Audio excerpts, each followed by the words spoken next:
Welcome to the Creative Play and Podcast Network. Join us as we share our favorite RPGs, one-shot games, tabletop games, reviews, and convention panels. Sit back and enjoy the show.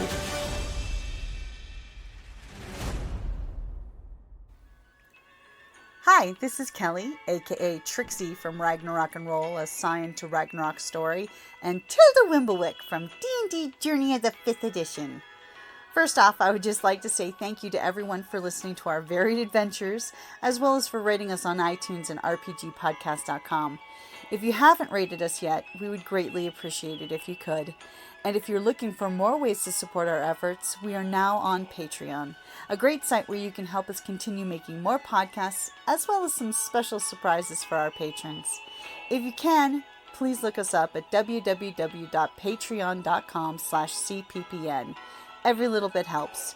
And again, thank you for listening. Hi, Barbie. Hi, Barbie. Hi, Barbie. Hello, Barbie. Let's go party and subvert the narrative. Welcome to our panel. We're going to start with introductions. Of course, we're all Barbie, but we're going to tell you a little bit about our kind of Barbie that we are. Barbie, would you like to start? Awkward Barbie. And would like to pass it on to the next Barbie. I'm sorry, awkward Barbie. I thought you were also awkward artist Barbie. I am. Oh, and photographer Barbie. That's right. This is photographer Barbie.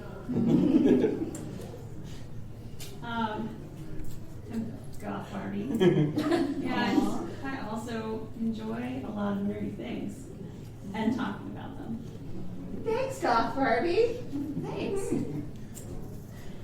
I'm finance Barbie, but in my free time, I'm introverted Barbie. Aww. Thanks, Barbie. Thanks, Barbie. Hi, I'm obnoxious Barbie.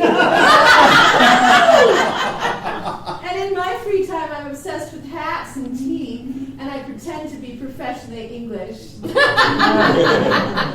All right. Wait, Barbie? This Yes. is directed towards Barbie. Thank you.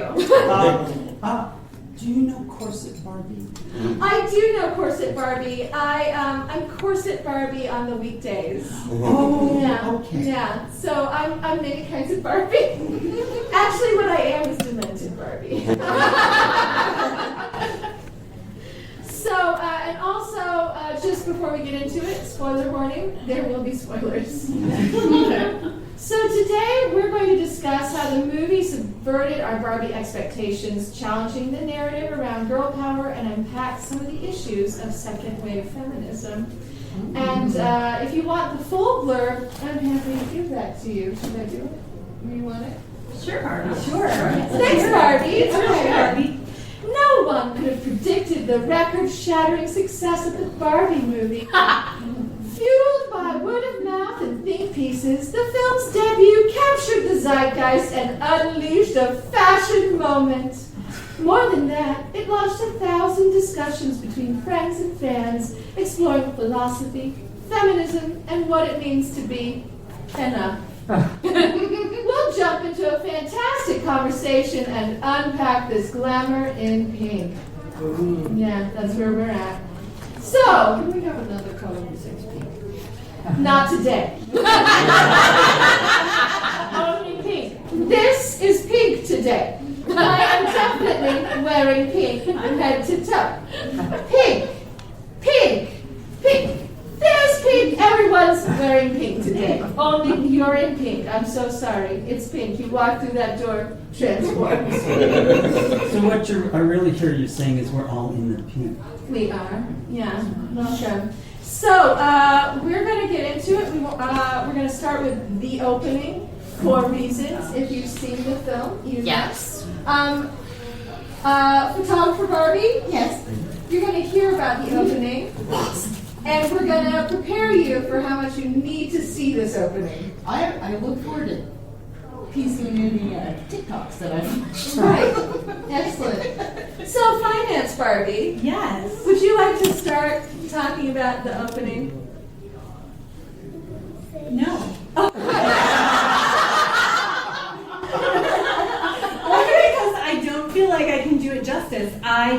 just saw it last night. I was late to the movie. Oh, okay. So I saw it last night and I'm like, this is the most glorious opening I've ever seen. So I will say that. Amazing. Wait a minute. Did you both just see the movie for the first time last night? No, I'd seen it. Oh, It was okay. just- I was late to the theater and so I had missed the opening. Oh my God. Okay. And so last night I saw the opening for the first time and I thought it was spectacular. It but- is. Well, great. Yeah. All right. Be prepared to jump in, you two. Goth Barbie, Yes. would you like me to take lead on this? Or would you like to dive in with some thoughts on the opening? I kind of want to dive in a little bit. Please dive in, Goth Barbie. Like the opening was in the the initial teasers for the movie, and I'll be honest, I was one of those people that was like, Barbie movie? Well, Margot Robbie's in it, so it's probably going to be good.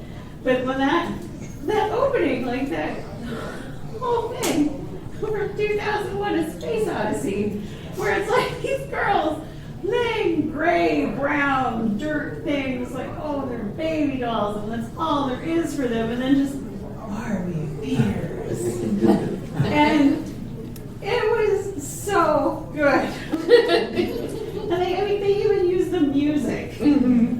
And it was amazing. It's like, because then like these girls see that there's options. There's options of toys besides just pretending to have baby dolls and like being told that that's the only thing you can do.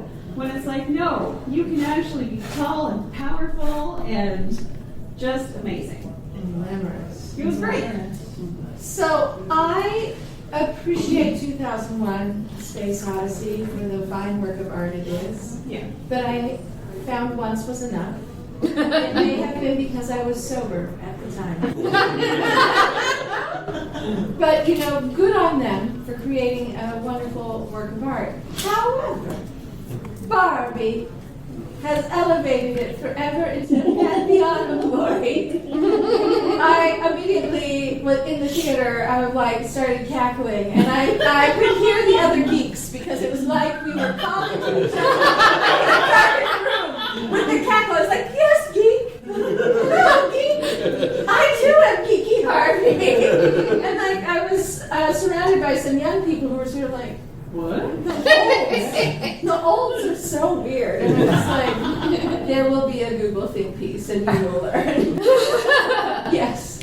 Barbie. Yes, Barbie. This is directed towards Barbie. Yes, obnoxious Barbie. Yes, Thank obnoxious you. Barbie. Yeah.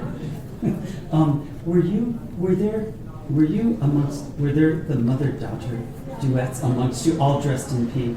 There were. So it was, as an aside, or like to answer your question, so I've been to see it in the theater 3 times because I loved it so much. And the first time I went was in that first rush of excitement, and all of the people coming in, there was just a sea of pink everywhere.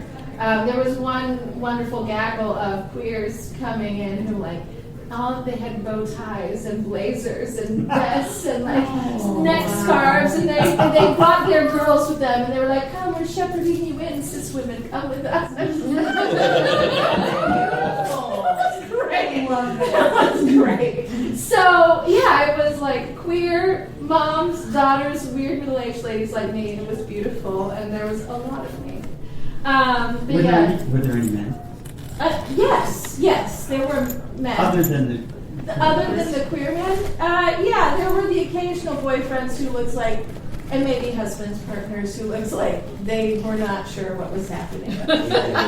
Soon you will know, and we'll see if you're still a husband, partner, or boyfriend after. Good luck. Good luck. Are you kenough? We'll find out. But I feel like the opening really sets the tone, and I knew going in this was going to be more than just an homage to Barbie. It was going to be like unpacking some nonsense. Yeah. So. I mean, like to that point. Well, first of all, to talk about the way people were dressing for the opening couple of weeks. Mm-hmm. The things that I thought were very sweet were the pictures you'd see where the guys were also treating it as like joined in with their partners as it was an occasion. Yeah. And then back to the opening a little bit. In my observance of sci-fi geekdom and culture, 2001: A Space Odyssey always seems to be treated and discussed as like a guy movie because I don't I've always avoided really guys talk about it. I think that's a really So good observation. I think it's really funny and delightful that it was sort of subverted this way. Absolutely. And another thing where you kind of get an idea in when the rest of the trailer started to come out about what type of movie this might be, is I noticed, because I have a friend who was just delightfully obsessed and was just like, nobody talked to me about anything but this movie until, this is my entire personality now for a while. And we were talking about the trailer and how much we liked it, and it's like, I noticed that when they're playing that song, She'll Have Fun, Fun, Fun, that's all it is. It's just that part on a loop, and it never goes any farther. And then it the tone of it kind of changes occasionally, and it's like, this movie's going to be a lot more interesting than I initially thought it would be. And I want to jump on this before we move on, because you said something that I sort of observed but hadn't articulated. 2001: A Space Odyssey is an important piece of work. Yeah. It's artistic. It's part of sort of the higher elevated art of science fiction and also of artful movie making. And it is part of that bastion of male auteur cinema makers. And that bastion is not always broken into by people who don't fit that mold, who are white, cis, male, often hetero. And so this was another thing where not only are we going to be taking some unpacking of feminism, but also we are coming for the establishment. We are not going to be precious about anything. Everything is up for caricature, everything's up for satire, everything is up for critique, even your sacred horses of sci-fi cinema. And I was like, I'm ready, I'm strapped in. Yeah. So I think the opening is essential to the experience, and I'm glad you got to see it. Yes, me too. Yeah. I was so tired. We were watching Barbie last night. I'm like, okay, I'm ready. And then that scene came on, and I was like, oh my god, I can't believe I missed this. Yeah, it's amazing. It's amazing. The voiceover is just great. Yeah. So, and spoiler, that's Helen Mirren. Yeah. Hey, Barbie. So, before we get into the unpacking, and I'm so sorry, Shelby, we are going to get to you. I'm sorry, Barbie, photography. I'm going to stay in a moment. We're going to spoil some moments for you. Are you ready? Okay. Okay. So, Goth Barbie, I'd like to start with you, actually, because you saw it for the first time last night. And so my sort of opening is please share one of many, I'm sure, but please share a favorite moment from the movie. There, a part early on, there's a lot of really good humor in it, and I have favorite moments that were just really poignant and were just oh, my feelings. And then I have the moments where I was just sitting next to obnoxious Barbie, just cackling like a mad woman. And one of those moments was at the end of the big rager party, and Ken's like, "Hey," and she's like, "Why are you still here?" And he's like, "Well, and he's carrying on and just I don't want you here anymore. Why aren't you just it's just so good. So good. Because I feel like I have had an experience like that when I was in high school with a guy, where it was just after a movie and he like walks me through it, and I'm just like, all right, bye, because I didn't think of that as a date. And he just was standing there, and I was like, well, good night. So yeah, I love that for the humor. It was great. It is a really funny moment, and also I think a really relatable moment. Yeah. If you have been a femme of any variety dating, you have had that moment.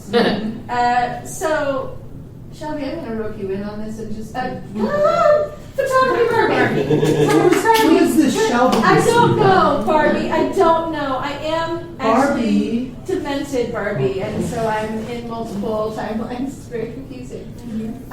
So would you think about, while I chat with our dear friend, accounting Barbie, finance Barbie, think about a special moment you had with a Barbie growing up. Can I have two, please? You may have two. All right. Of course, Barbie. Thank you, Barbie. Oh, I'm generous. You can have another. So I have to say, I am not generally a big crier in the theater. I don't like people to see me cry, right? And I didn't expect to cry at the Barbie movie, but I did in two places.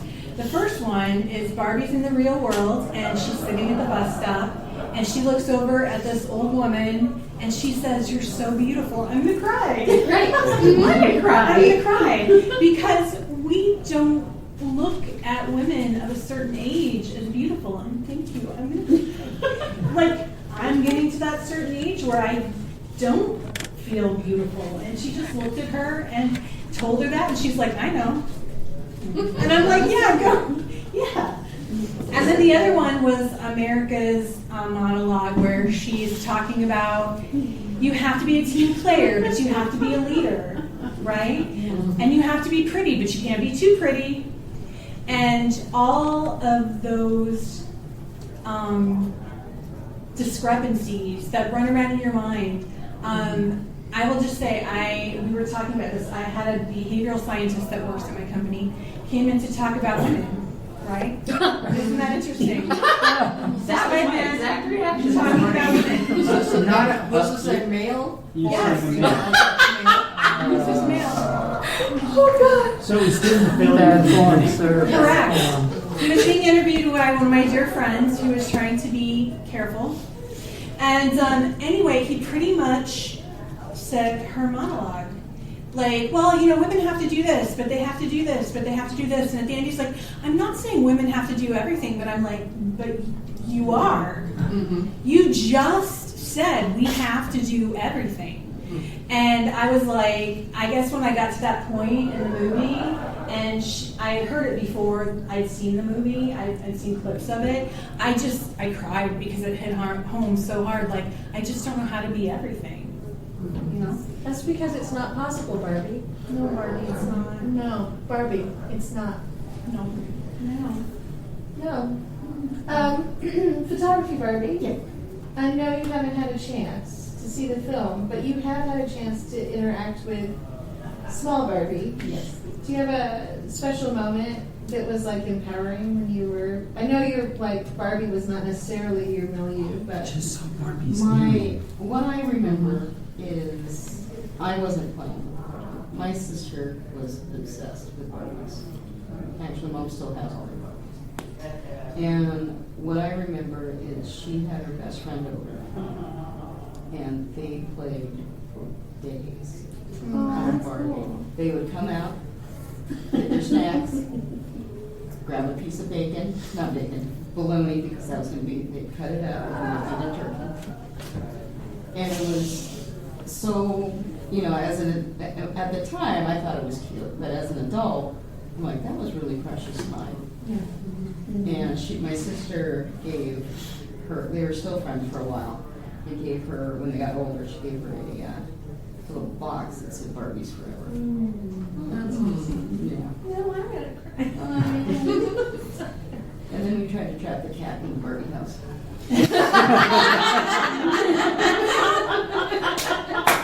That was the end of the Barbie house. We had him in there, but he could get through the little window. We were impressed. And we just kept putting him in there. There's so many amazing moments in this film, and you captured several of my favorites. But I think there's this great moment with Weird Barbie, and she's like showing the high heel and the Birkenstock. She's like, "You've got a choice." And she's like, "Listen, you did not have a choice. You only get the one where you find out. You have to find out. And I was only giving you a choice to make you feel better." Yeah, man, Barbie, I feel that. That is very real. So, taking these moments, they're so like poignant and full of emotion and connection and empowerment and like rage and laughter and a reminder of things we've gone through. We're sort of diving into this movie that is about some really cool but complex philosophical things like existential despair, identity, and impossible beauty standards. And I think the opening of the movie talks a lot about how every day is the best day. Tomorrow will be the best day. Yesterday was the best day. Everything is perfect all the time. And so I wanted to touch a little bit on when a perfect day is a prison. Because you can't be real if you're perfect. And you can't experience autonomy and decision and choice if everything is perfect. So, yeah. I feel like I'm in corporate America, and all they want to talk about these days in their employee surveys is being your authentic self. If I have to hear about being your authentic self at work again, I'm going to vomit. Because you have to be perfect at work. Let's be honest. You have to be perfect Barbie at work. It has to be the best day. You have to show this particular way of being. You have to be careful. Like, I'm trying to get into leadership, but I can't be too bossy, right? I don't want to look like I'm not a team player. I don't want to look like I'm be too pushy, right? I have to be smiley. I can't have a bad day. I have a female leader who is, my dad died this year, and I didn't take any extra time off, right? But I did need some flexibility with going home. And she said to me, and then said to my leader, she's 2 leaders up, but I thought she would be a little more flexible. I don't know why. I thought maybe, as a woman, she would be more flexible. Oh, we're going to come around to that. Yeah, we will, right? Yes, we will. But end story is that she was like, "Can you separate your home life from your work life?" That was how she pretty much said, "You're done mourning now." Oh. Right? And I hadn't even cried at work. I didn't let it, I wasn't walking around I was trying to be really careful. And yeah, she was pretty much like, "Are you done now?" "Done now." And I thought, wow, authentic selves. Every day's the best day. Yeah. Yeah, Barbie. Barbie, I would like to comment, and I first want to completely say that happens so much. I want to validate that. Not that you need validation, but No, but thank you. I've moved in my career as a cis white male, who I consider myself to be pretty liberal and to be emotionally available. And I've worked in all kinds of different jobs, and I've been in government for the last 10 years. And I feel like I'm super fortunate because I've been in an HR role. I've gone from a very devout, strong tech role to a finance role to now I'm in an HR role. Mm-hmm. And I'm lucky enough to be working in a county government in Pima County, actually, where I'm in a department with the best leadership team I have ever seen. And I've been at all kinds of companies and private companies. And just to say, it is possible to find a niche with a leadership team that gets it. Yeah. Because we have 3 deputy directors and a director who have the highest level of emotional intelligence I have ever seen in leaders. which is so different from what normally sees. And if had you been in our department working on a leadership role, you could have picked a mentor, not necessarily even your direct report, and we have this unique 2-word mission statement, which is we deal with the community, and so our mission statement is we do everything, if it's an internal or external customer, with heart and urgency. And your person you're under would have completely been unfair. So it can, my whole point is it can happen. It's not the norm in corporate America, but if you find the right top-down leadership, it can happen. So I just wanted to figure out. Thank you. And I guess where I was surprised was because I've had a lot of female leaders. I've been actually very lucky in that. I've had a lot of female leaders, and I expected this female leader to be a little bit more understanding and kind. Yeah, and it hurt me. I was like, wow. So, yeah. And what I see in the HR role is typical Barbie. Typically, the fact that one considers that they have to overcompensate to be in that role, which isn't always true, but that seems to be the mindset. And I wanted to mention in our of our top leaders, mid-level and up, 50% are women, and about 30% are minority, and 2 of our directors are women. So it's an unusual situation. I just wanted to share that. Thank you, Barbie. You're welcome, Barbie. And thank you, Barbie. Thank you. Thank you, Barbie. You're welcome. Barbie, yes, what Barbie said. When my dad passed away, I worked in town, and that could really go 18 different directions, usually south. I was fortunate where my store manager was very sympathetic because she lost her dad on Father's Day. Oh, wow. Super cool. What was interesting, she's like, take as much time as you need. She asked me to come back because she really needed someone reliable for inventory, and I do that. So she was very understanding because I worked at CVS, and the CVS I worked at, a lot of the nurses were ones that helped my dad. And so every once in a while, the nurse that my dad was on duty when my dad passed, I helped him, and I called. She would let me give her a call. She would come on the register, and she would give me go to the closet. I said, yeah. So she would go to the closet, which was off the thing, and I would cry, and I come back. Well, as the start difference was she had male assistant managers. And one of them told me, he goes, you talk about your dad around. Do you need spiritual help? What? Wow. And I'm like, and I tooled over and I told Colleen what happened. And she says, I'll take care of it.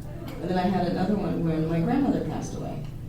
And I knew I was going to have problems when Grandma passed away because I'm the oldest grandbaby and she was just special. And I spiraled hard. I was like ready to check out. And I realized I need to go home. So I told the assistant manager, I said, Ryan, I need to go home. I'm having problems. I need to go home. And he goes, well, why? And I said, I'm having a mental breakdown. He goes, well, can you work tomorrow at 10? And I was like, and I went like this. I said, I'm really trying hard not to kill myself. I need to go. And so he was like, okay, I guess you have to go. And I'm like, peace out, asshole. And so I left, and then Pauline found out that I left, but she had no idea why. And I said, you need to have a conversation with your assistant. And he was just like, I told her what happened. She said, that's not acceptable. So I was so fortunate that my store manager in a retail setting actually had a heart. Because otherwise I could have gone, I would have left because I have to take care of my mom. Yeah. And I would have left. Peace out. I'm sorry, Marty. I'm sorry, Marty. I learned That that. sucks, Marty. Yeah, I got through. But I won. Excellent. But you know what, Barbie? That that we are going to come to this, but that's a lot of that girl boss vibe where you're like supposed to be authentic in a packageable, marketable way that makes people comfortable and is perfect appearing with no unpleasant emotions for people to consume. And so I want to get to that, and I don't want to gloss over these painful moments because they are rough, but I want to help us get through our conversation. Yeah, let her go. Oh, yeah. Yeah. So I just want to let you know, I don't want to. No, I took a tangent and I ran with it. Yeah. Have you ever thought about death? Sorry, guys. Have you thought about death? Thanks for bringing in the thoughts of death, Barbie. I feel like Goth Barbie might have some thoughts. Well, That thing. that moment was amazing to me because I love The Good Place. And there's a scene in The Good Place where, in one of the scenes of The Good Place, where Michael is just like totally unhinged and they're having this party and he's just like, death is a curse and existence is a prison. And the part when Barbie's just dancing is like, hey, do you ever think about dying? And it's like they're spiritual siblings. So beautiful. I'm like, that whole thing about the perfect day being in prison, and it's not just, and it also can just be like within yourself. Because sometimes if you have, I'm sorry, it's gonna be a little real again, but like, if you have certain health conditions, sometimes people only want to say, good, you go, and you're such a fighter, and you're so inspirational. And they don't want to hear about all the messy, gross, horrible things that go with your condition. They just want to hear, and yeah, this is me, I had breast cancer. And it's like, you can tell them all, hey, I have cancer, and everybody's, oh no, this is terrible for you. And then you have people that are like supportive for a while. And then you get to a certain point, and it's like they think you're just over it now. a few months go by, and then it's like, oh, you're better though, right? Because there's a culture of toxic positivity where everybody wants to only hear about good things. Good vibes only. Good vibes only to suck my dick.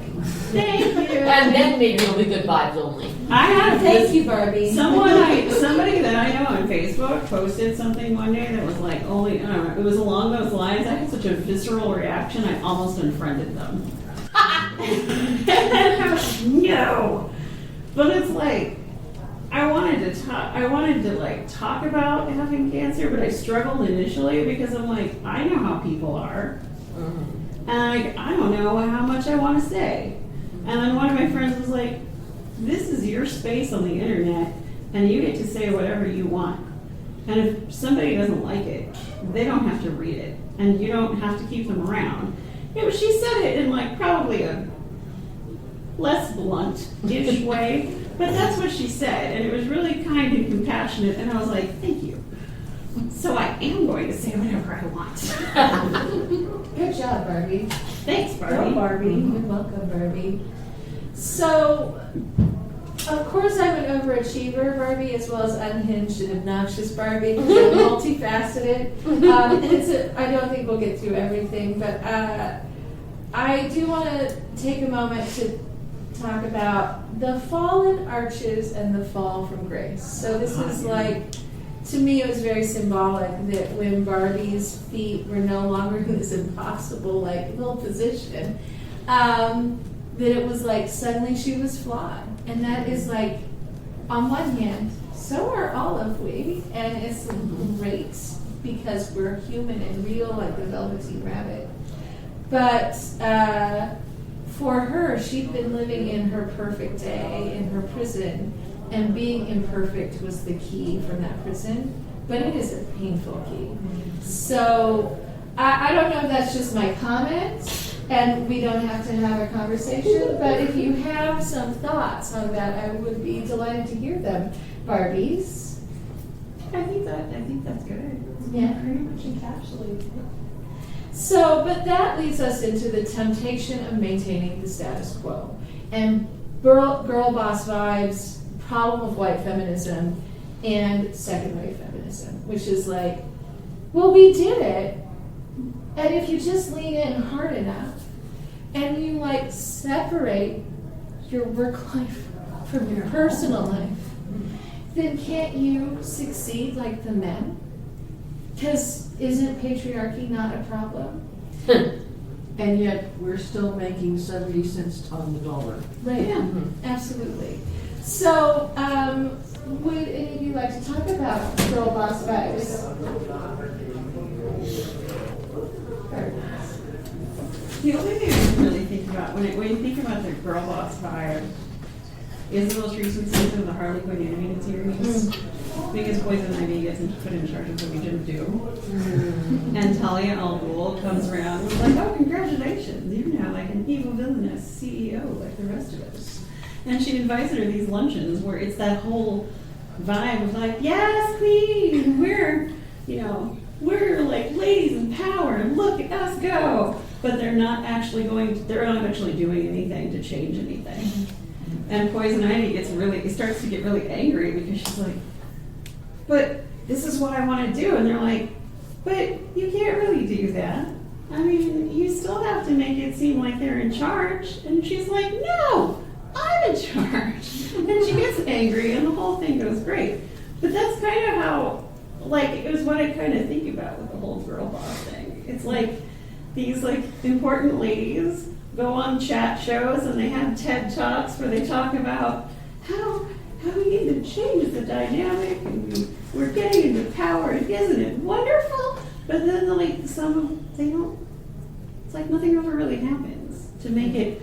It doesn't seem like anything in corporate America ever, because I work in corporate America too. It doesn't really seem like anybody's trying to actively change anything.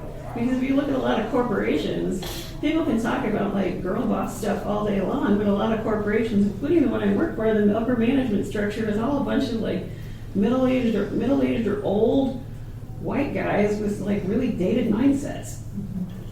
So I think the other toxic thing about girl boss that's going around lately is that there's this idea, and it comes from like women trying to make some extra side hustle, right? I hear girl boss for a lot of my friends that are trying to start up side businesses.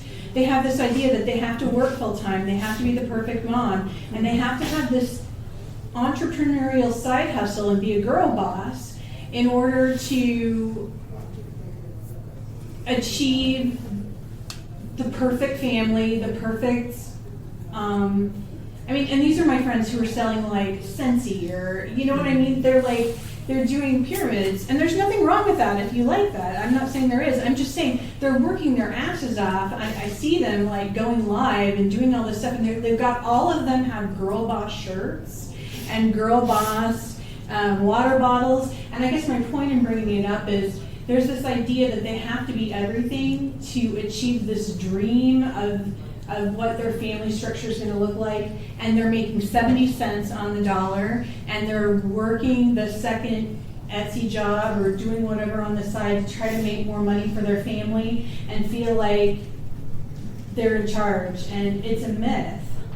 They shouldn't have to have kids, 2 jobs.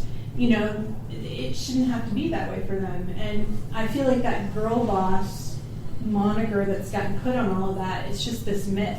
Yeah, right? It's the kind of myth that women are, in many ways, it's like women are taught or like shown that this is, if you would like to succeed, this is what you need to do. There are no other options. Success is only defined by how much you hustle and how much money you can make, and that is all that matters. Right. Is status and money, and who cares if your life behind your Instagram profile is literally falling apart. That's not what's important. Everything has to be perfect. Well said, Barbie. Thanks, So, Barbie. You've got the high heel Barbie, or you've got the reality of that Birkenstock Barbie. Well done, Barbie. Barbie, do you have any thoughts about girl boss vibes? I do. Yeah. I own my own business. My sister owns her own business. You know, and she hates the term girl boss because it doesn't always go perfect. You know, she's had a hard 2 years. Her boyfriend died. You know, then her started off with her dog dying the week before. It was awful. But anyway, I'm trying so hard not to tangent, but she's like, I can't live up to this girl boss. I said, then don't. Be your own boss. Yeah. Be your own boss. That's really I'm cool. like, you're amazing. You know, you're Erin, you're amazing, you're smart, you're capable. You know, if someone, screw 'em. Yeah. And I said, if you need another TED Talk from yours truly, give me a call. Because you know I will offer my opinion. I think the Barbie movie really handles this in a lot of interesting ways, but they set up this utopia of girl boss vibes, where we've all leaned in and like achieved and we do all the jobs. And so hasn't that made everything perfect out in the real world? Because we can be anything here in this girl boss utopia. But like white feminism, second wave feminism, they forget that a rising tide can drown people if you forget to throw out a life raft or have additional boats or even to leave out the gangplank so other people can be on the boat with you. Thanks. Thanks, Barbie. Oh, Barbie. It's Barbie. It's like when they get into the real world and Barbie is experiencing being objectified for the first time. Oh my gosh. And she's like, there's a construction site. We need some of that strong feminine energy. Yeah. Oh, Barbie. Oh, Barbie. Oh my gosh. That dramatic irony as the viewer watching that come and know what's going to happen. Mm-hmm. And, She's like, I feel like very conscious, but conscious of myself. And I'm like, oh, Barbie. well, and Ken says, I feel admired with no undertones of violence. And she was like, oh, I definitely feel undertones of violence. So real. So real. So we've talked a little bit, well, a lot actually, about this challenge of perfection and the sort of way it can imprison you and keep Barbies from having a real, full, honest life. But there's also hope in the movie. It's not just existential despair. There's also the hope of weird Barbie, the brats, and the diverse collective of Barbies. So even though we're following stereotypical Barbie's journey, which I think is important because she's very emblematic of white feminism, second wave feminism, the girl boss vibes, she's not the only Barbie. There are lots of Barbies. We're all Barbies.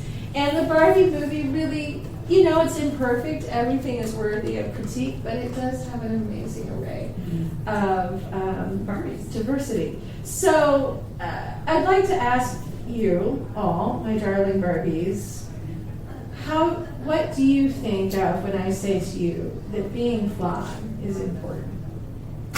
And how the Barbie movie may have brought that home to you? I want to think about it. Okay, I'll let you think about it. The importance of being flawed. The importance of being flawed. Like weird Barbie. Because I think that if you're flawed, then maybe you can look at things in different ways than everybody else. Because I really kind of love that weird Barbie was the one who was like, all right, let's get her over here. Like, she helped sort of like, I mean, obviously, like Gloria and her daughter were the ones who were able to like help fix it. But weird Barbie was like, we gotta make a plan. Yeah. And also perfect is boring. Yeah. Taking over school. That's exactly what I was going to say. Do you have a psychic bind by Barbie? I guess I'm a psychic Barbie now? Yes. You're psychic Barbie now. Yeah, perfectly point. I mean, and you just, you look around and you see, people's imperfections, and, going back to my sister, she loves kids with glasses and braces. She thinks they are the cutest things on the planet. And that's something I've always loved about her. And she loves what somebody would think was their embarrassment or what was ugly about them. And she just loves it. And she sits and look, you're so cute. Thank you, Barbie. And I think that, now that I thought about it a little more, with the flaws, we internally hold ourselves to such standards, don't we? Of what we think perfection is for us or for other people. And I think they're unrealistic expectations.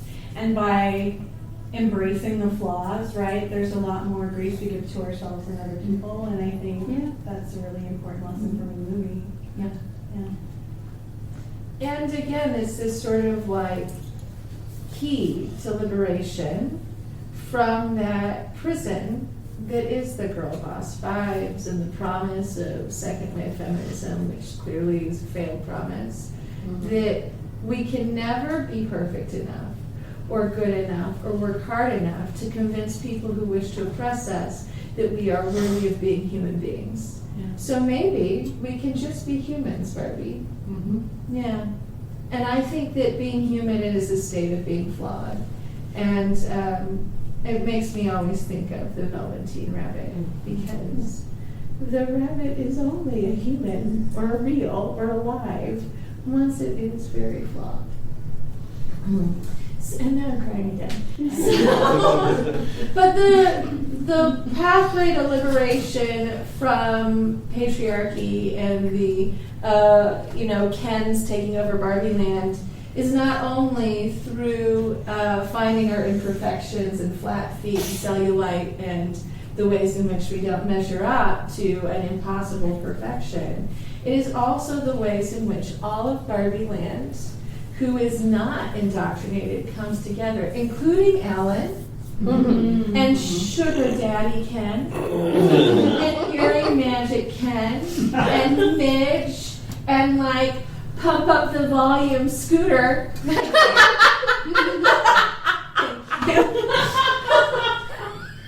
Her name is Growing Up Scooter.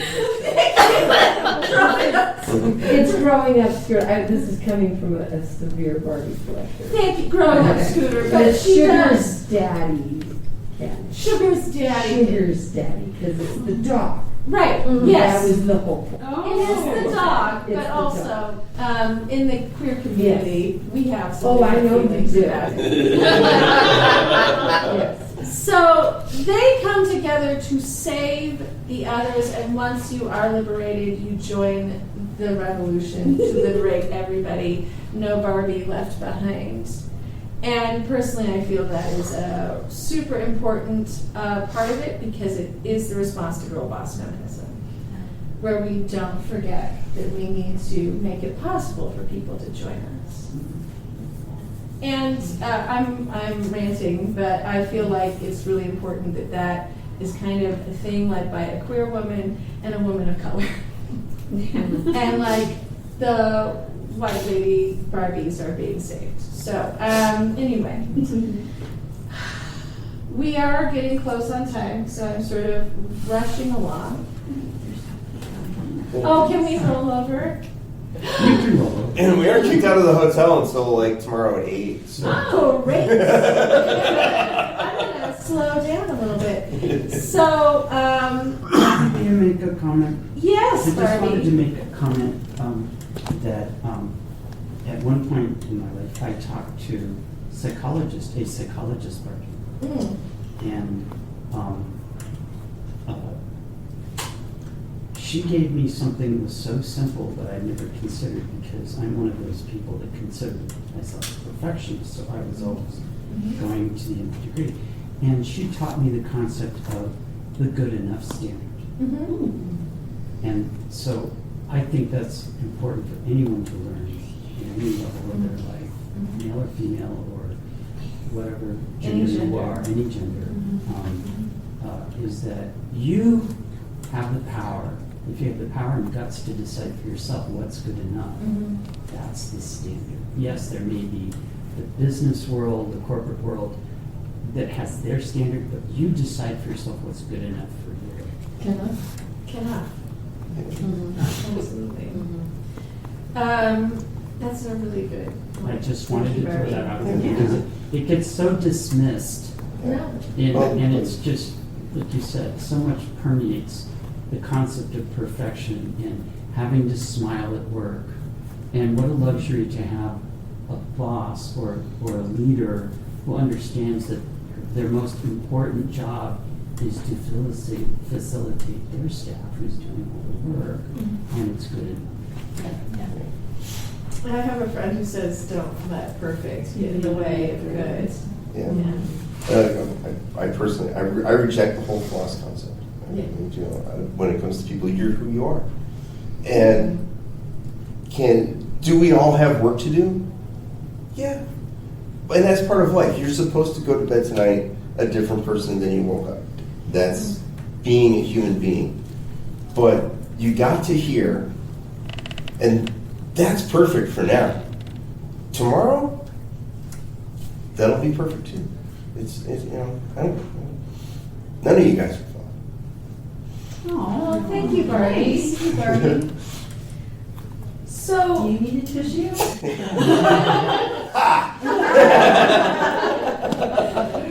since we that link again. Since we have more time than I thought, I want to slow us down a little bit because I think it's really important. First of all, just honestly.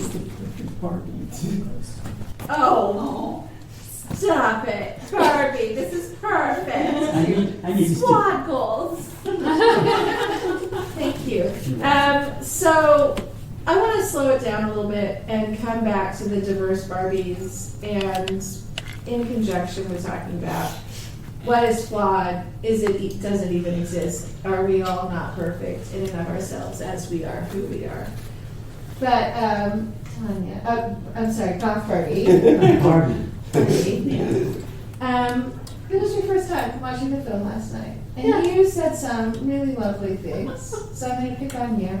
Okay. You're welcome. Yeah, And that's I'm coming just for you too. I come for everyone, like death. Well, there was like, when they had the montage of like, the Supreme Court and the president and the reporters and like the Nobel Prize winners and people making speeches like, thanks, I worked really hard and I deserve this. And then when they had lawyer Barbie, who's, who has a larger body type, who's up there and she's dressed fabulously, her makeup is great, and she's just speaking about how this is, I don't remember exactly what was said because I was having a lot of feelings. She was speaking very confidently and knowledgeably and being basically like, this is how it is. And then you see all this other array of Barbies in different skin types and body types and wheelchair Barbie, and it was just so good. And then such a fun moment later whenever periodically the president, she's like, the president's here, and she's like, that's right, you're welcome. And it was just so cool because I am so happy for kids that get to see this movie because there's a lot of things that I've had issues with my whole life, and if I had seen stuff like that when I was younger, I think it would have helped a lot. And I follow a disability activist on social media who has talked about how cool it was to see a wheelchair Barbie. So that was it was so good. It was very powerful. Yeah, powerful, funny, it pinched a little bit, right?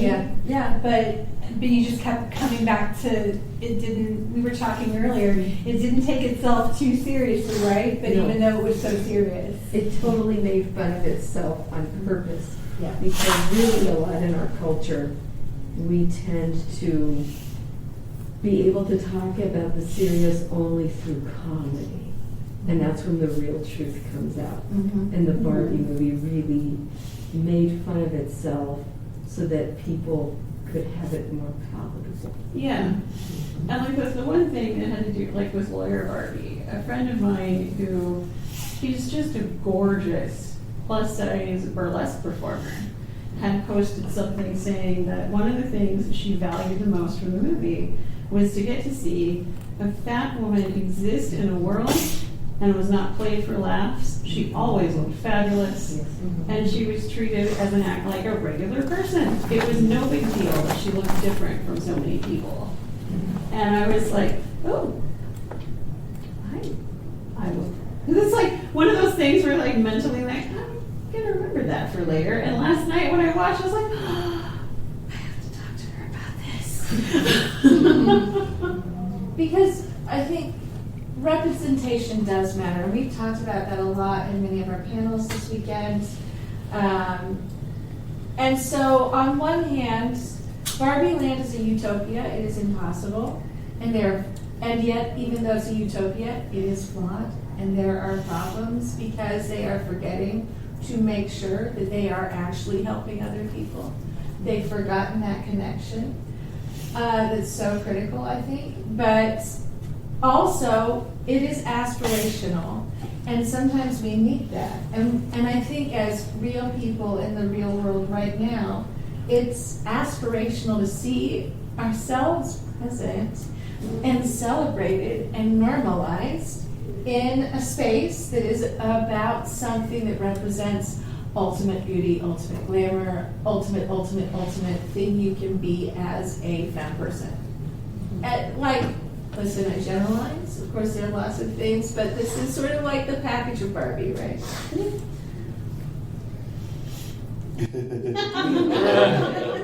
You haven't seen it yet, so I understand that you haven't yet had this experience. You can't maybe speak it directly to the film, and if you don't have a comment, that's fine. But I don't want to leave you out of the conversation because I respect you and I appreciate your time. I've seen snippets of it, and talking about the opening, I did see that.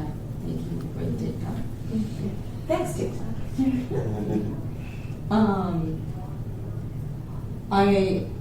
It didn't happen, but I wasn't able to get it to go, but I wanted to take my mom, my sister, and I have nephews, but they each have partners. And I'm like, you ladies need to come with this. And I was going to bring everybody I could. It didn't happen, but I was like, we all need to go see this. Figured it out. I've got a mom, big TV. Perfect. Have a Barbie party. Yeah, That's what I did. Yeah. And, these young ladies that, my nephews, they're partners, they're amazing women. And I just want them to know how amazing they are. When I see young girls grow up, I want them to know how amazing they are. Because, like you, I didn't have that growing up. I mean, my parents were amazing. They said, you can do anything you want. My dad would die, make sure you didn't have math. God. Totally agree on that one. But, they always said you could do anything you wanted to. And I was very fortunate growing up. Both my mom and my dad were do anything. I'm here to your girl. That's wonderful that you had that support, Barbie. For me, seeing a form of myself in the film was so validating. I'm a performer, Barbie, as well as deranged and obnoxious Barbie. It's really helpful as a performer to have those qualities. People love it. But I'm also disabled and fat and queer. And I got to see some of all of that.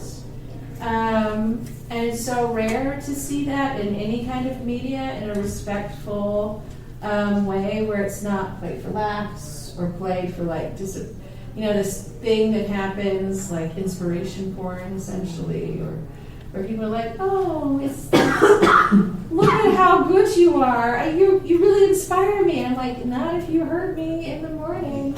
You'd be like, I have to wash my brain out after hearing the way you talk about your cane. And I'm like, yeah, it's bad in the morning. I don't like it.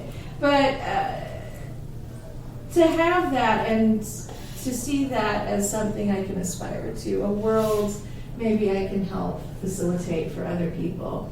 And that it should be our world. That should be the goal. Yeah, to add on to that, you just being thankful for them. I don't watch a lot of TV shows. I don't watch, I watch anime, I love documentaries. I don't watch a lot of media that's going on because I don't see myself. And when I see a plus size woman, it's the butt of the joke. Or a plus size, whatever gender they are, pisses me off.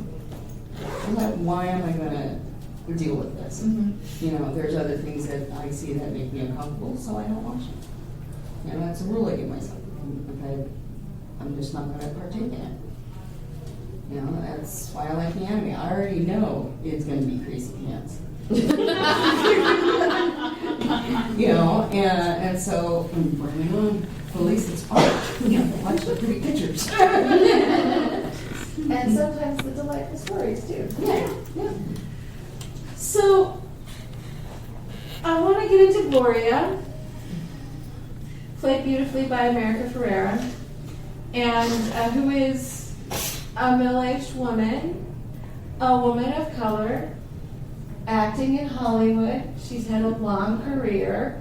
She has, I'm just contextualizing this for the conversation, she faced a lot of interesting discourse around her person as she was coming up. The media really obsessed on her weight, the way she looked. Oh, at first she was like, oh my gosh, empowering plus size actress.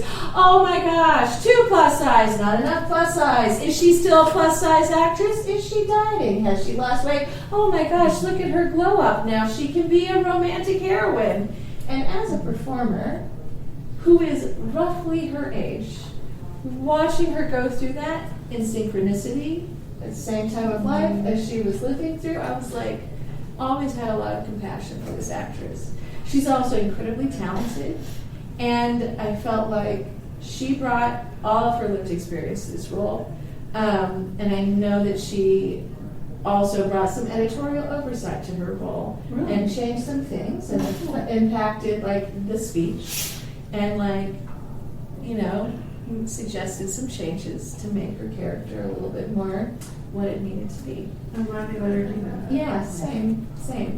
So, thank you, Barbie. So, Barbie. Yes, Barbie? Thanks. Let's talk about that speech. Yeah.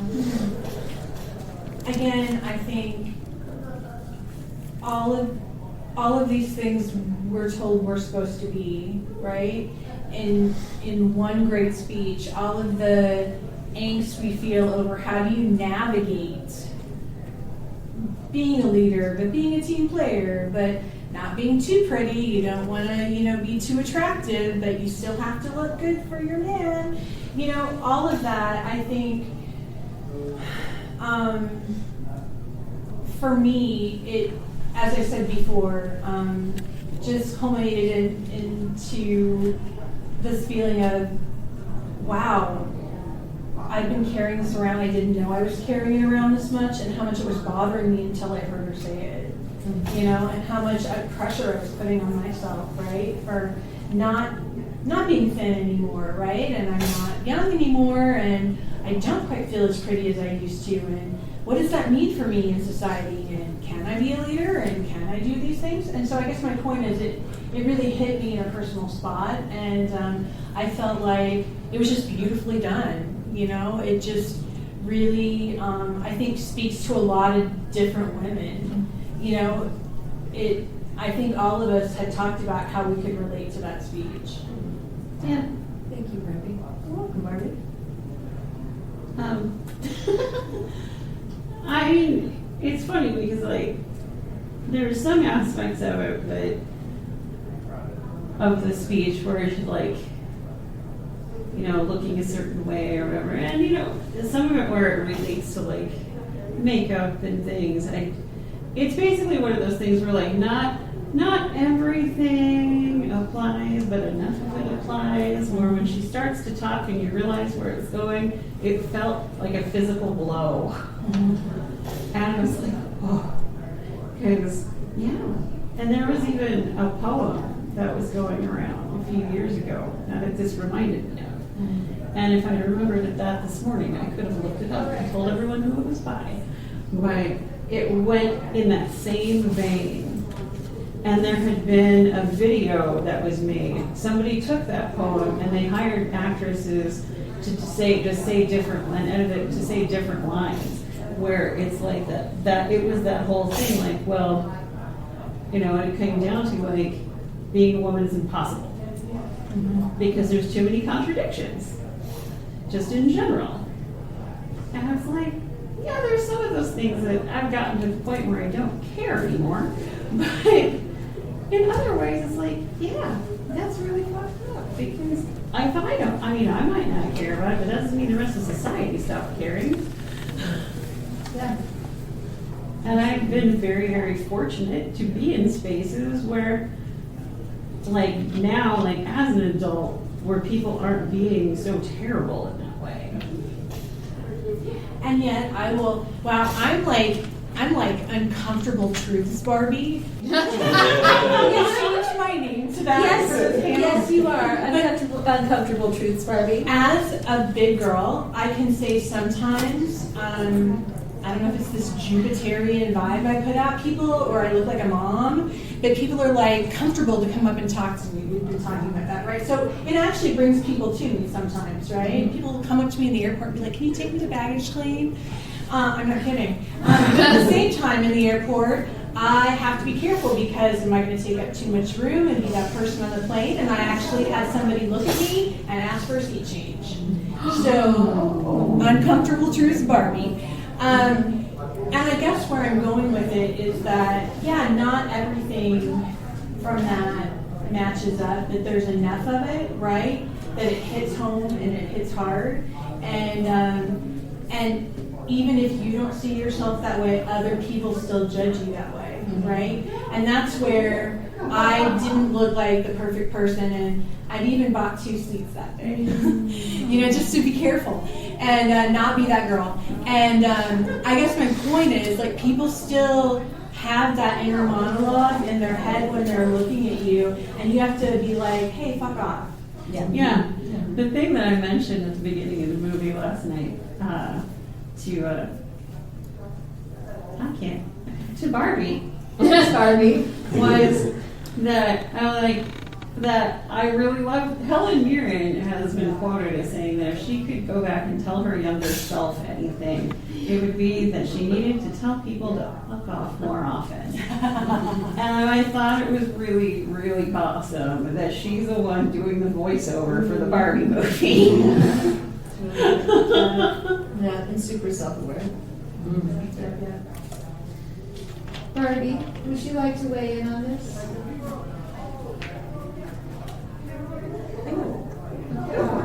You know, I've always been a big girl growing up. My dad was also overweight. And I remember him sitting me down and telling me, people will judge you because you're big. So you have to always dress nice. You have to have your hair washed, your face clean, no wrinkles. And when you walk around, you have to suck in your gut. He goes, it's not right, but it's the way the world is. And I think I was in high school somewhere when he told me, no, I was outside.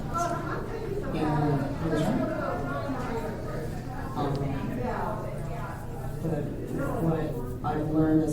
older. I just don't care. You know, I had one guy, you know, he told me I was fat. And I'm like, what? And I looked at my shirt. Oh my God, when that happened?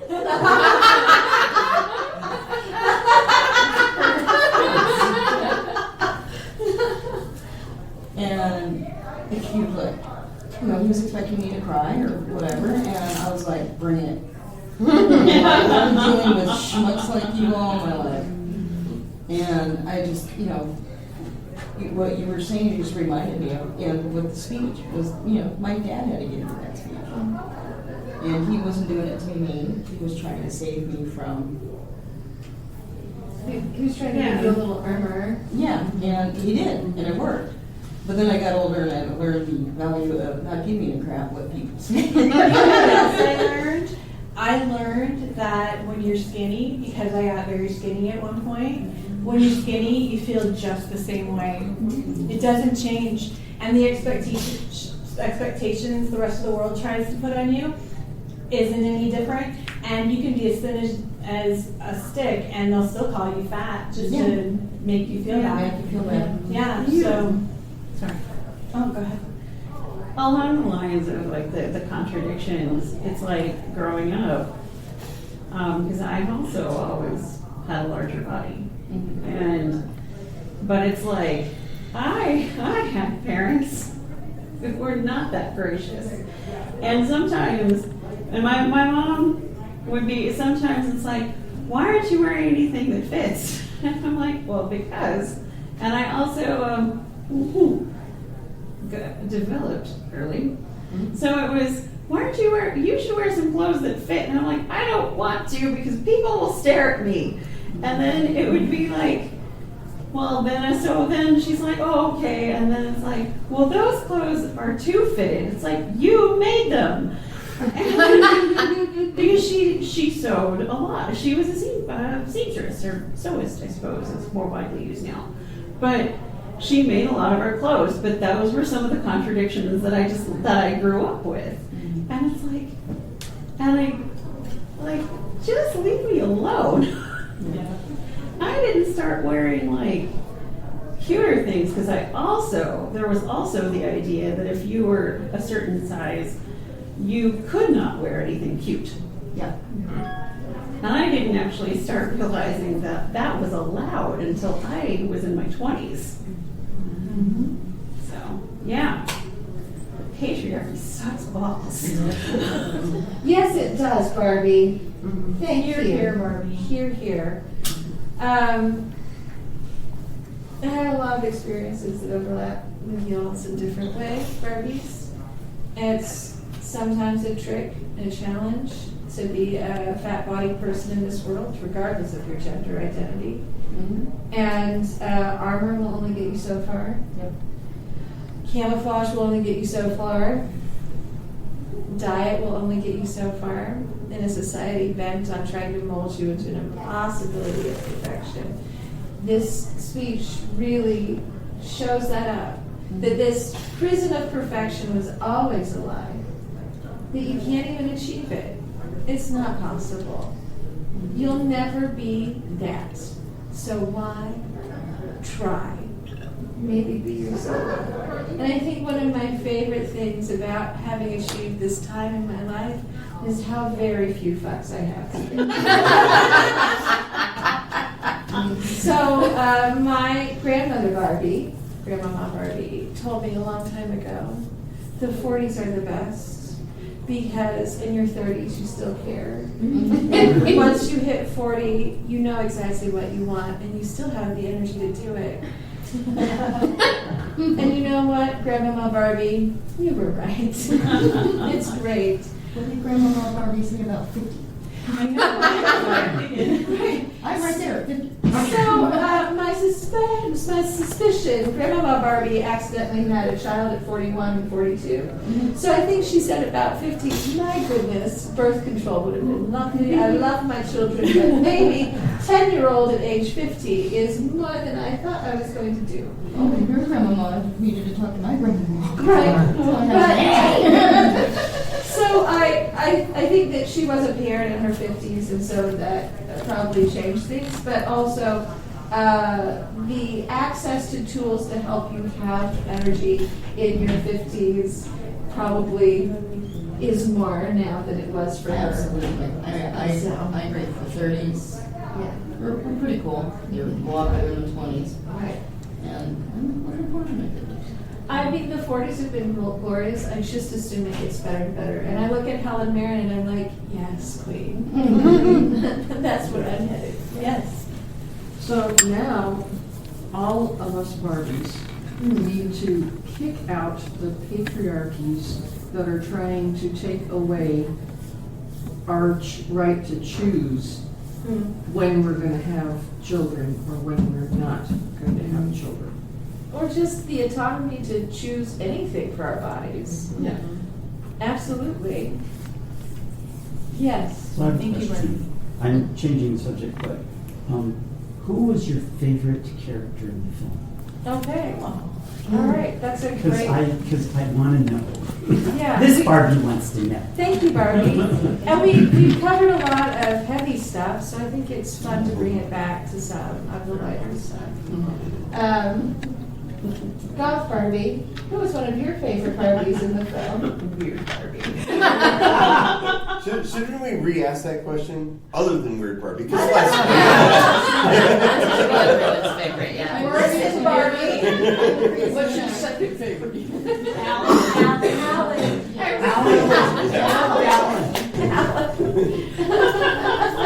feel like we're gonna just keep going the same. He's the weird. Yeah. I also like just. I mean, she didn't have a lot of scenes, but everyone she had was kind of gold. Was President Barbie. President Barbie. Oh my gosh, Issa Rae did such a great job in that role. She's amazing. You know, just for like the comic relief, Will Ferrell's character was hilarious. My headcanon is that the CEO of Mattel in the movie was an escaped Ken.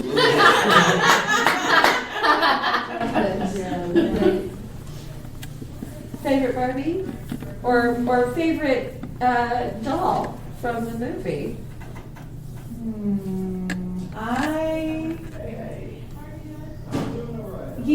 Actually, this is not a doll.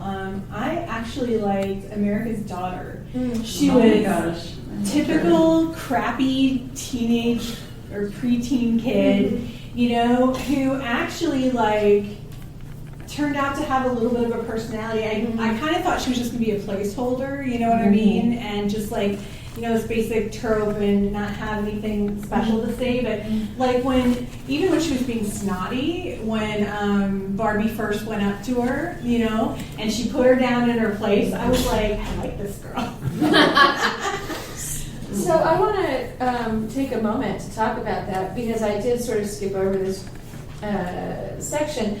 Frankly, I put together an outline that's more like a doctoral presentation on Barbie, so I apologize. But have you heard of the Bratz dolls? Yes. Yeah. Okay, so the Bratz dolls were kind of like an antithesis to the Barbie dolls. Very 90s and early aughts, right? Right. So, did you realize that her daughter and her friends are the Bratz? The Bratz dolls? No, I didn't. Yes. Oh my god. Now that you say it, Yeah. I saw that right away. Yeah. Right away. They're the That's Bratz. really fun. And so she is really bratty. She also has a lot of great points. She is definitely angry about the failure of second wave feminism. And she's like, let me tell you all about it. Stereotypical Barbie and how you failed. And stereotypical Barbie does what? She cries. Big white lady tears. And she's hurt. And she's fragile. And she runs off. But she does something important. She learns. She grows. She changes. And that is why the movie is good. In part, to me. This is my opinion. But I think if you don't have that change, you're just like, oh yeah, poor fragile, stereotypical Barbie. And I think that the Bratz are part of the hopefulness. Even though they also fail in some big ways, but she's such a great character. And there's this moment where finally Gloria and her daughter have a connection. And that is like coming, for me, that's coming back around to how important connection and community actually is to confronting the challenges and improving on what is wrong. That's really well said. Thank you, Barbie. You're welcome, Barbie. Thanks for letting me take what you said and run with it. It's like if they're the brats, then once they're in Barbie land and they're trying to save all the Barbies, isn't her daughter the one who points out that well, you gave the speech that fixed her. Yes. Yeah. So, if we go around and we grab all the other Barbies, you can just keep doing it. Yes. Yeah. Absolutely. Really beautiful. So, thanks for asking us about our favorite, by the way. Weird Barbie. Come on. I'm sorry, Barbie. I just love her so much. Weird Barbie is everybody's. I would like to date Weird Barbie. I don't know where we're at. I think we should probably skip over the Kens because, that's a whole. Because they're just Ken anyway. Yeah, Ken is kenough. We love you, Ken. And we're gonna skip out of that Mojo Dojo Casa house and run on down the street and wrap it up. One thing I did want to mention about the whole Ken stuff is having only seen it last night and having managed to avoid any really huge spoilers about what happens. I just watching them walk down the street together. The thought that I had last night was, oh, Ken's going on a journey too.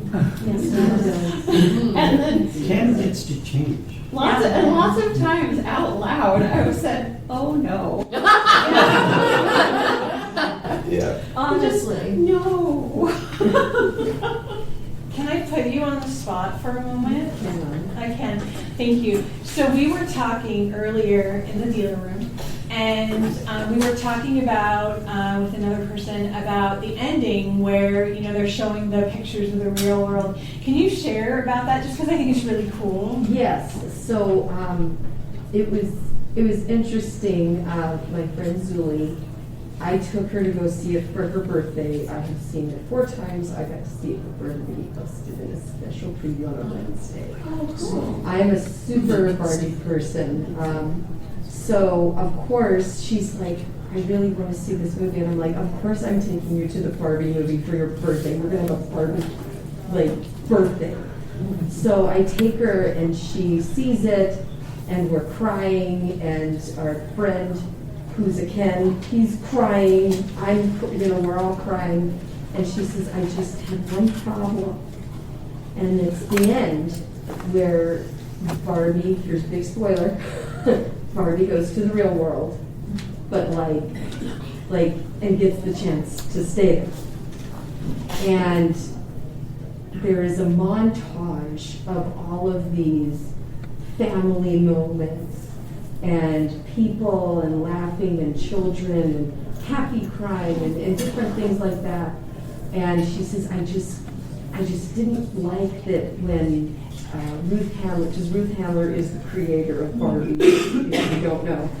And she says, I want to show you, if you want the chance to be real, here's what you need to see. This is what really being a human, the breadth of emotion and experience. And she sees all these, she gives her these images. And she says, I didn't like it because there was just you saw a lot of happiness and it just wasn't real. And I said, but it really was real because Greta Gerwig made sure that those scenes were real from people in her crew. And so what she did was she got people from the movie that had created it, crew members, not just actors, but everybody from the movie. And she said, I want to make this, I want to do this thing. She didn't tell them what she was doing. And she says, I want to do this thing, and I want all of us to really feel human in this film. and I want you to give me footage of real life, impactful, emotional, important human experiences in your life. Please give them to me. She didn't tell them what that she was going to do with it. They thought maybe it's going to be like let's have like a bonding experience, you know, like that kind of thing, in any kind of thing you work with. She didn't tell them. She only told like 2 other people and the editor, and they spliced their real human experiences into the film and then showed them during the preview. And they got to see themselves and their family there, and that was their real human experience. And I said, you know, even though I said, even though, you know, it looked just like the happy moments, I said, but that's what they had. You don't go filming people, here, somebody's dead, I'm gonna film you crying.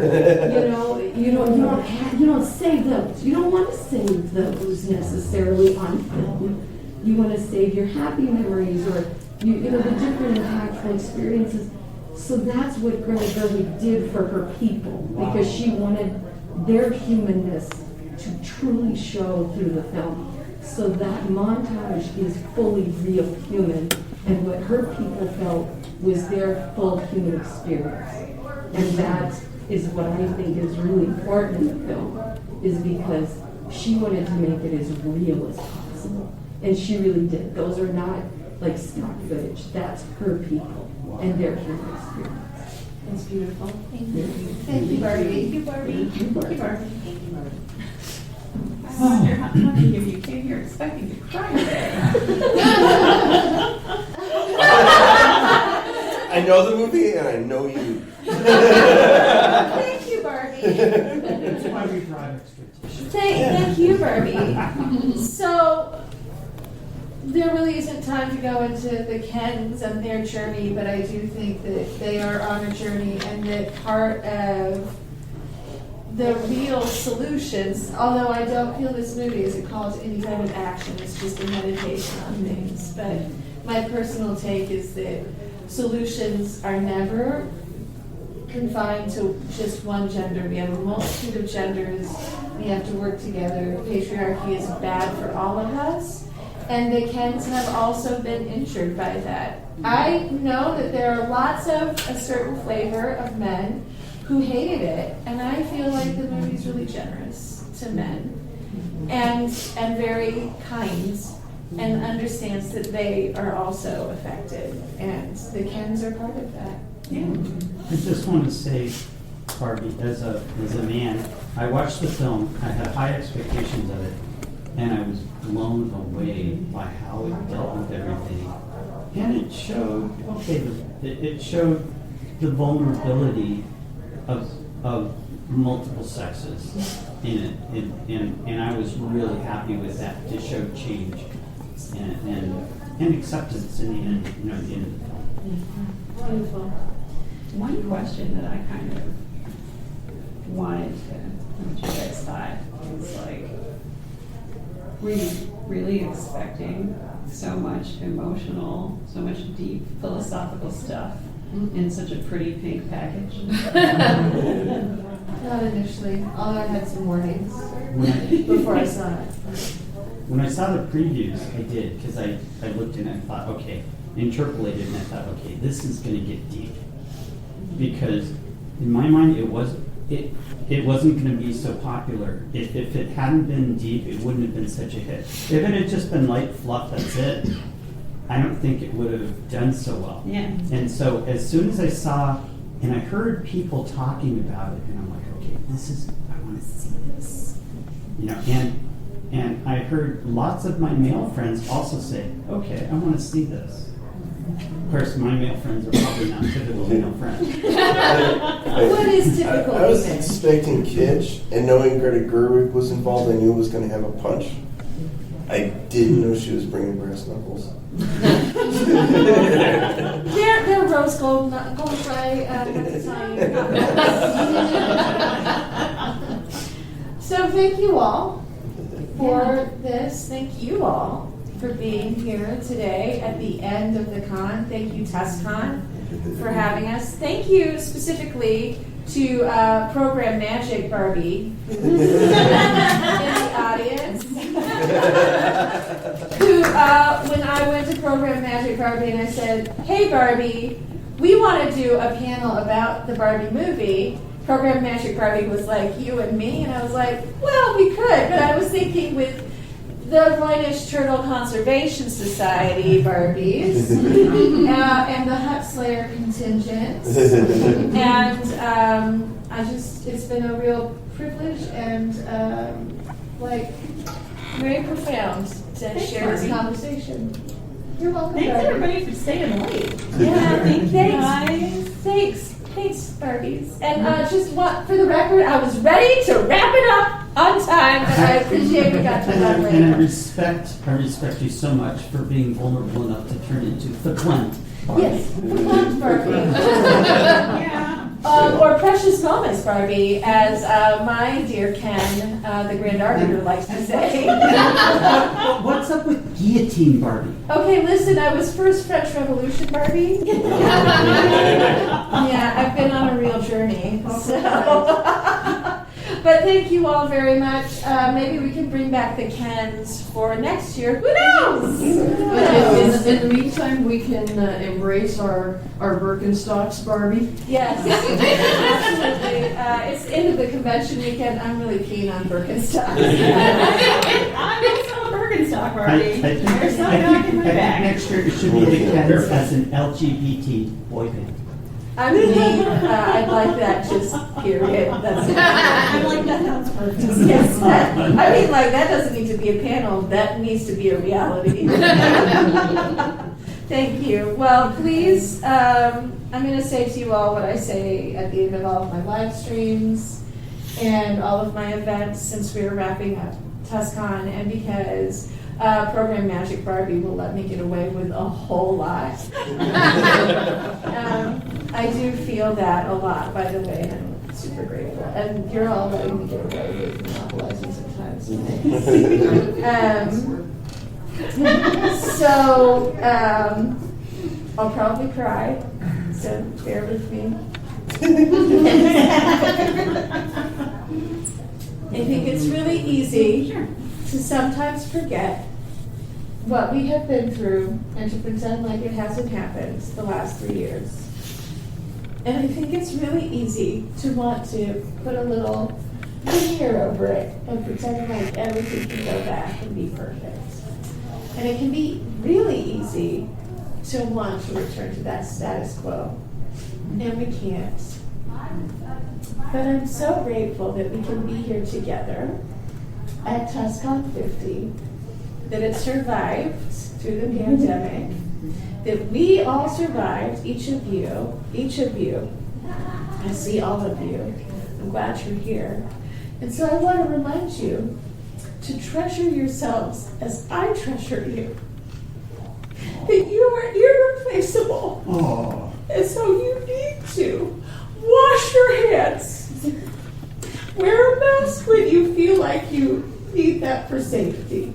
Get your boosters, get your vaccines, take care of yourselves, drink the good tea, wear your favorite eyeliner, dress up in your best shirt, have fun with your friends, because life is short and ephemeral, and I want to have tea with all of you. Thank you for a great. Thank you, Barbie. You're welcome, Barbie.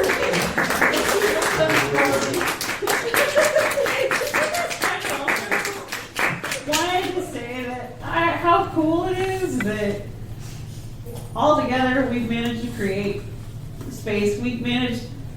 When we started doing panels at TusCon, I never expected that we would ever manage to create the kind of spaces where all of us would just feel comfortable sharing like personal details and crying and passing tissues.